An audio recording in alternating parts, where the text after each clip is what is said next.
Hi, it's Betsy at iStampC, and I hope that you're doing well. Join me as I challenge myself to turn just a few dollar store finds into one-of-a-kind journal. I'm super excited. Today we're going to explore the creative possibilities of transforming inexpensive items into a unique piece of art that's all about self-expression and, of course, your imagination.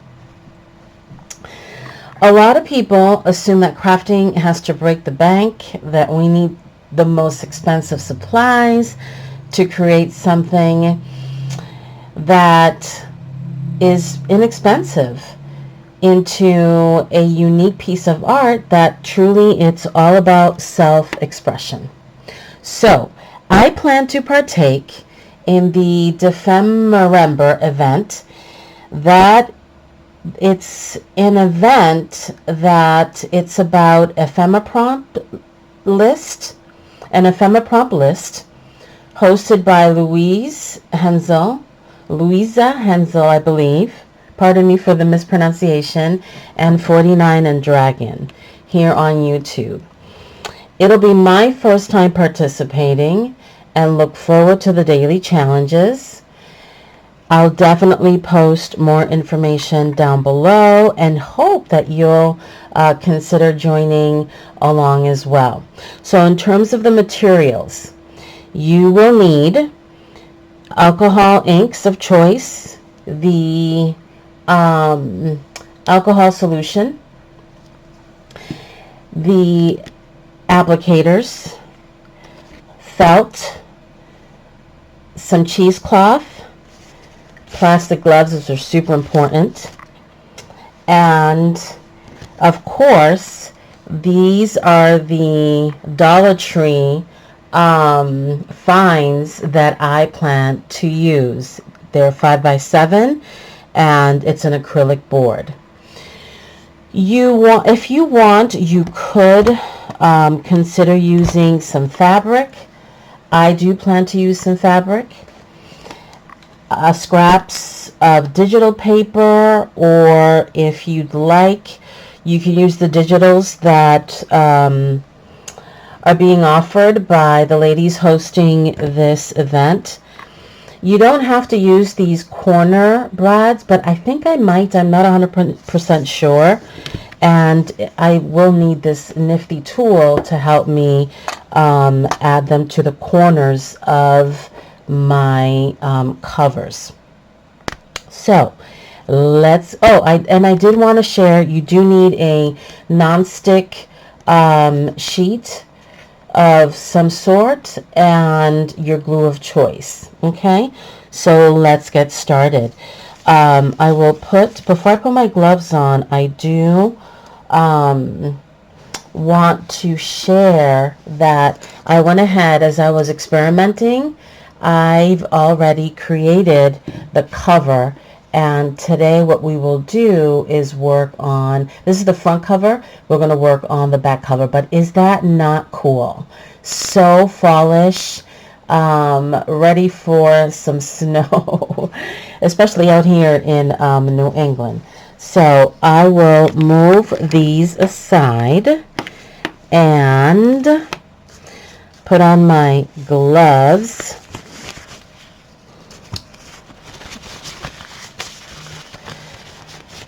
And also what we'll do on this first video is work on the front, the spine, and the back cover.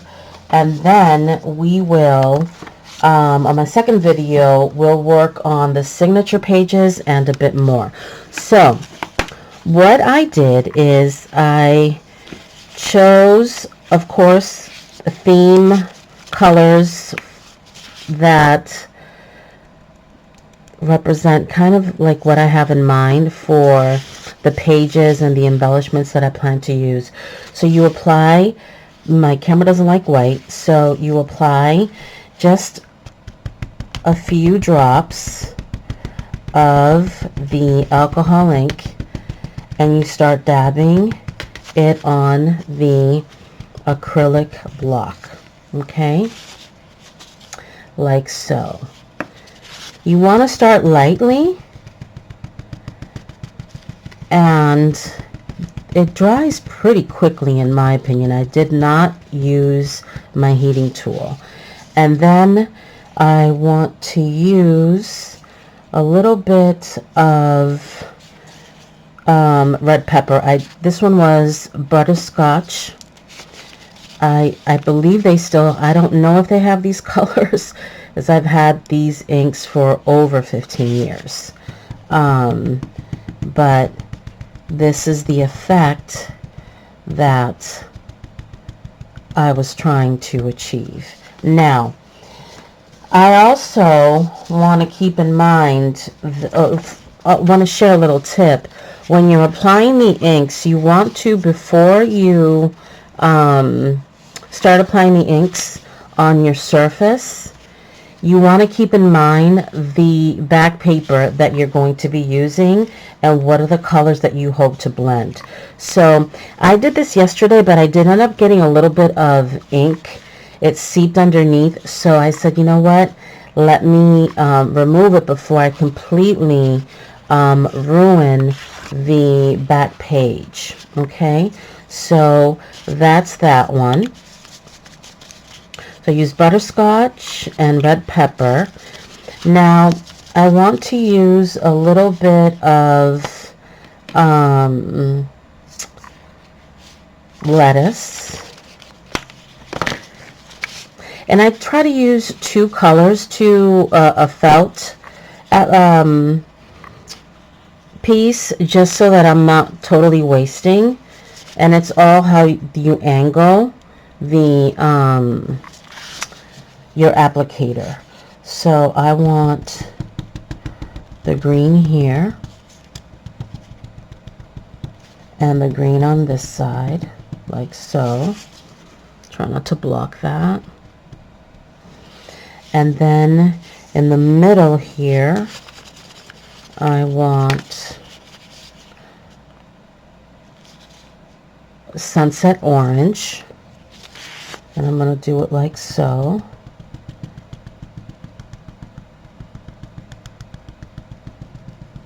And then I want to use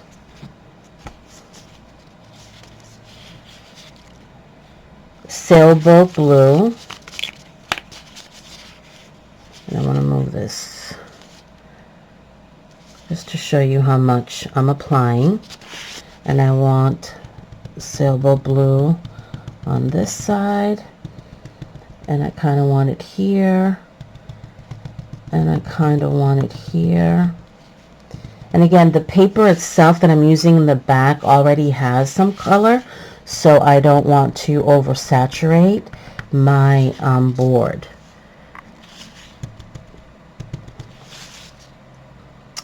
But honestly, these dollar store finds can be used in so many ways to create one-of-a-kind journal.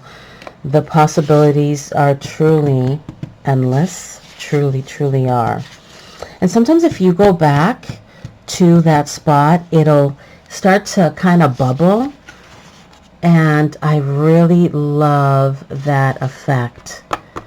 That's just a little tip that I like to do, especially on the blue part. Now,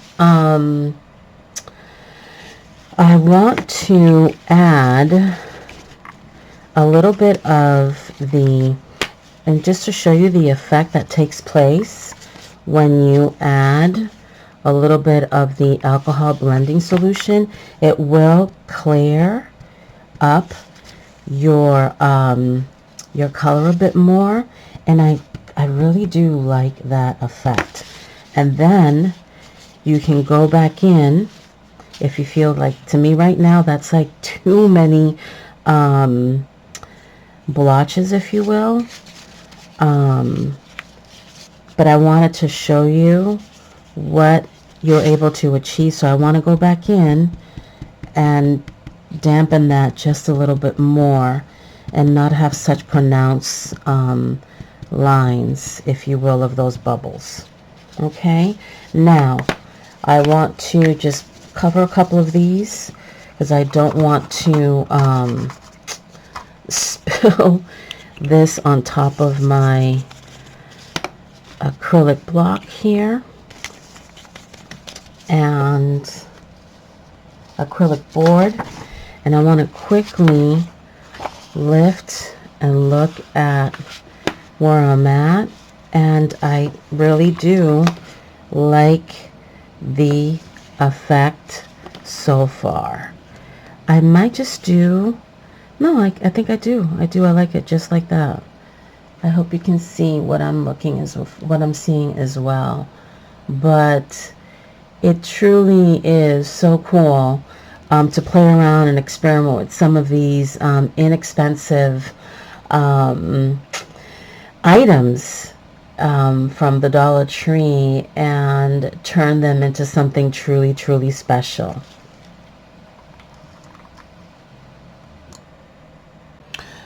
Then once you have applied the alcohol inks of choice and you've allowed it to dry, and as I said earlier, it truly does dry within seconds, and I did not use my heat tool.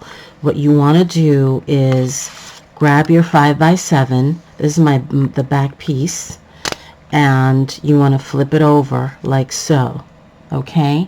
And then what I'm going to do is add glue on the outer edges of the acrylic board, okay? And what you'll want to do also is cut a 5 by, I want to say 5.5 by 7, 5.5 by 7.25 piece of fabric. I cut 2 pieces. I glued it with fabric glue but didn't like the effect, so I used my sewing machine and just did a simple cross stitch on the outer edge, okay? So what I will do now is apply the glue and allow it to dry, and I will be back. Okay, so the back cover is good to go. As I said, I added the cheesecloth and then I glued the back, if you will, cover or piece of cardstock to hide the inner seam of the spine, and this is what it looks like. Now, I want to share that I went ahead because it's how I think creatively, and maybe some of you are the same. You start working and kind of go with the flow, and you start looking at your stash and how can you add a bit more of a touch, because the edges seemed a little too dull to me. So what I did is I took the art glitter glue and used gold foil and copper, and you can use copper or gold. I chose gold, and then I used this Krylon. Oh no, it's Posh Impressions. I don't even know if they're around anymore, but I did use that on the edges a little bit before I added the corner brads. Now, I also have some thoughts about what I want on the cover in terms of embellishments, and I'm thinking of going with something like this. I like to always incorporate stamping as much as possible in my art, because when I began crafting and scrapbooking, rubber stamps were the first thing that I was attracted to. And I'm thinking of using this here, and this is I'll have to put this on the bottom. This is sticky vinyl sheet that you can print on, and I'm thinking, this is my what I'm planning. I might put that here. And I took a couple of innovative stamp creation stamps, and I stamped them on watercolor paper because I used some of my sprays. But let me go back. I did also stamp on the acrylic board, and I thought it was so wicked cool because I used Versamark stamp pad, and then I sprinkled fine black embossing powder, and I heat set it, and then I took some of this metallic rub-ons. This is really ancient, and I used this color to rub on, and I don't know if you can see, but there is a bit of a like shimmer, if you will. It's really, really cool. So here's what I'm thinking. I'm thinking of possibly having some type of an object here with the word Dephemerember. Say that 5 times. And then I'm thinking of this leaf here with this one in the back, and then this label on the front, but you can see the leaves a little bit, and one of these moths, this moth here, and then the number 24, because after all, this is Christmas is my favorite holiday celebration, and Thanksgiving. So I'm thinking of something like this. So I hope this will inspire you to grab your Dollar Tree found items and use your stash to create a fun journal, and hopefully you'll join this activity. The next video will be putting together the spine and with these signatures. So I hope that you'll join me. Thank you for your time. Thanks for stopping by, and hope to